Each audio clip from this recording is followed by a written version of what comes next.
Hey guys, welcome back to the lab. Today at the bench, you'll get to see me stabilize the sewing on this partial illuminated book of hours. So these are very cool. As you can see, this is a Parchment Textblock that is handwritten. You can even see the subtle lines that were inscribed to ensure the writing is straight and tidy. My client requested that I address the stability of these 3 sections. I took a closer look at this item and I realized that the kettle stitches were mostly missing. And the kettles are the last sewing stations at the head and tail. And in this instance, they are very important to prevent torquing on the original sewing that remains. Because the kettle stitches were mostly missing, the absence of the original sewing thread left empty holes in the parchment that I could run new thread through without disturbing the remaining original sewing. So the other concern I have with this item is that the pages, a lot of them have been stubbed, which essentially leaves a small fold for much of the sewing to nest into in the gutter. Making sure to tuck the thread into the gutter between a page and a stub gets a little fussy. So as you can see, this partial book of hours consists of 3 sections or folded units of pages that have been sewn into. The first section is just a single page with a stub. So I'm going to start at the bottom and work my way up, so I set the first section aside for now. I mark the middles of my sections with paper strips and then use a weight to hold the bottom section open so I can work in it more easily, and this also keeps the item from sliding around on me. So I start on the outside with my needle and thread. I used 18-3 linen bookbinding thread and I removed 2 of the strands. While this makes the thread weaker, I definitely prefer that this thread break instead of abrading or breaking the parchment. So I take my time to make sure I'm catching all the holes in all of the nested folds of this section with my needle. I obviously don't want to stab any new holes into this parchment. So once I'm through, I skip all the sewing stations in the middle because they all have original sewing, and I emerge at the other kettle stitch. This allows my thread to lay in the gutter on top of the original sewing. Reducing the thread down to 1 strand also minimizes the added material, so there's no extra bulk in the gutters to speak of.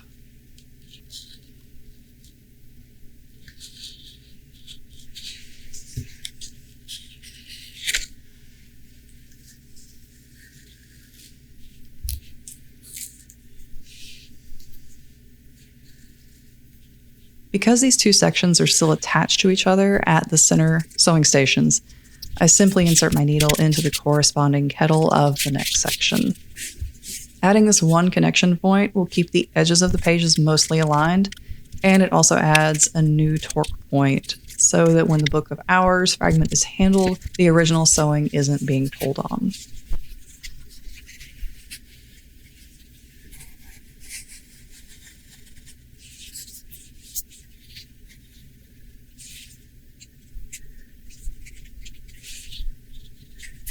So after I enter the second section, I again skip all the sewing stations in the middle with the original sewing, and I come out at the other kettle. I then tie a knot to link the 2 sections on this end and create that protective connection on this side as well.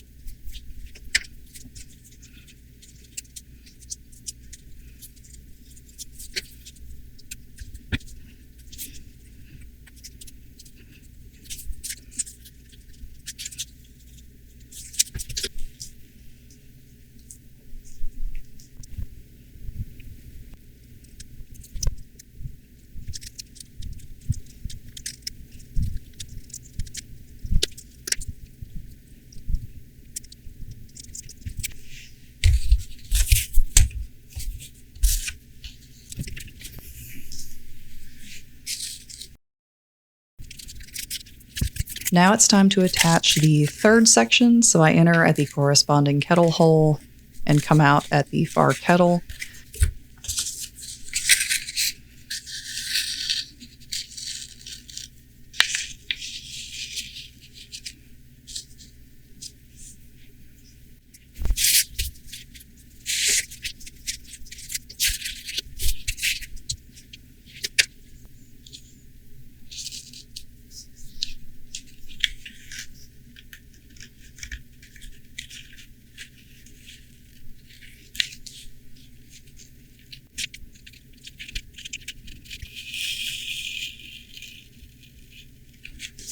In the first two sections, I had to navigate the stubs in the gutter. You couldn't really see it, but you can at this angle. So I was in there using my tweezers to open the stub and slide the thread in so it is tucked safely into the gutter.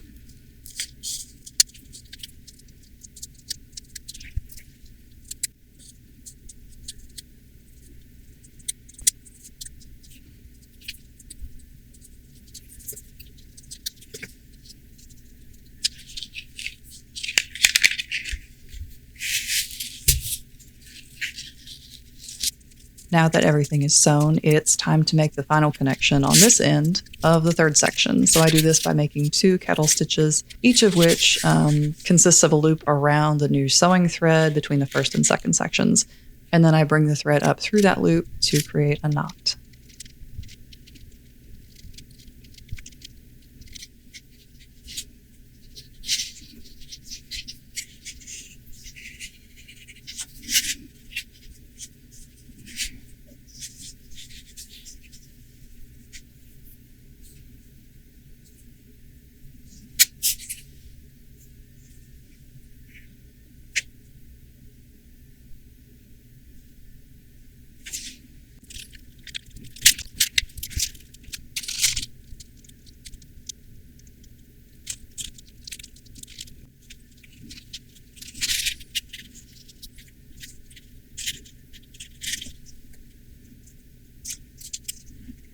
So now I tuck my tails and trim them.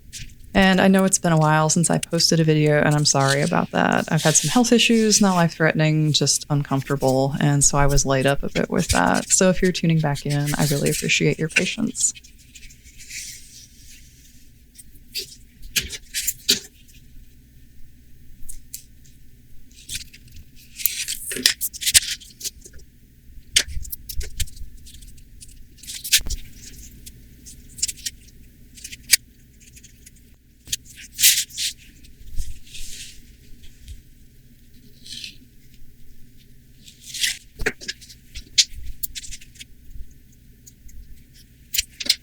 You can see that instead of sliding around, these sections are stabilized in relation to each other. This item can now be carefully handled without further damaging the original sewing.